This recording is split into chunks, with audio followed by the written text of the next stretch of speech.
விஜய். மக்களே, சோஷியல் மீடியாவை ஓபன் பண்ணாலே இவங்களோட ஒப்பாரி தொல்லை தாங்க முடியாம இருக்கு மக்களே. இதுக்கு ஒரு எண்டே இல்லையாடா கொத்தடிமைகளா? எந்த வீடியோவை ஓபன் பண்ணாலுமே மாற்றமேங்க மாற்றமேங்க மாற்றமேங்கன்னு கேட்டு இவங்களோட கதறல் தொல்லை தாங்க முடியாம இருக்கு மக்களே. டே கொத்தடிமைகளா, போய் நியூஸை பாருங்கடா. நியூஸை ஓபன் பண்ணி பாத்தீங்கன்னா உங்களுக்கு தெரியும். உங்களுக்கு தான் அறிவில்லையே, நீங்க எப்படி பாப்பீங்க? நியூஸும் சோஷியல் மீடியா சைடும் பார்க்காத சில கொத்தடிமைகளுக்காக நம்ம சேனல்ல இருந்து நம்மளே சில நல்ல விஷயங்களை சொல்லலாம். முதல்ல அமைச்சர் பிரபு.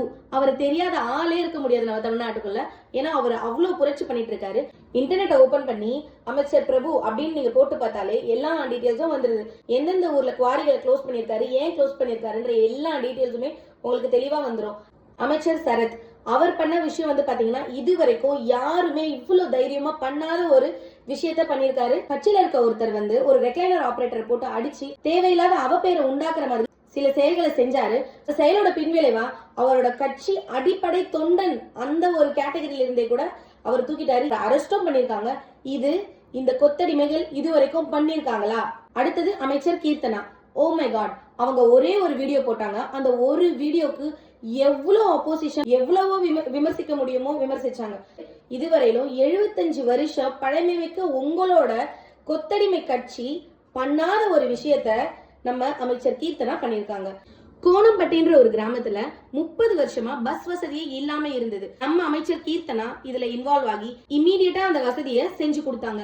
இது எவ்வளவு பெரிய விஷயம். அடுத்தது நம்ம அமைச்சர் ரமேஷ். அவர் பண்ற ரைடு வந்து வேற லெவலு.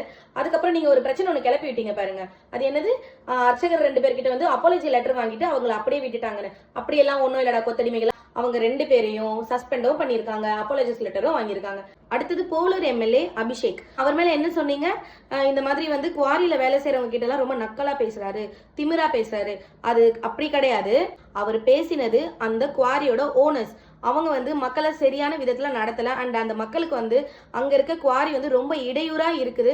அந்த குவாரியால நிறைய பிரச்சனைகள் அந்த மக்கள் ஃபேஸ் பண்றாங்கன்னு சொல்லிட்டு இவங்க போய் அங்க ஆய்வு செய்யும் பொழுது ஒரு எம்எல்ஏன்னு கூட பார்க்காம ஓனர்ஸ் வந்து ரொம்ப தரக்குறைவா பேசியிருக்காங்க.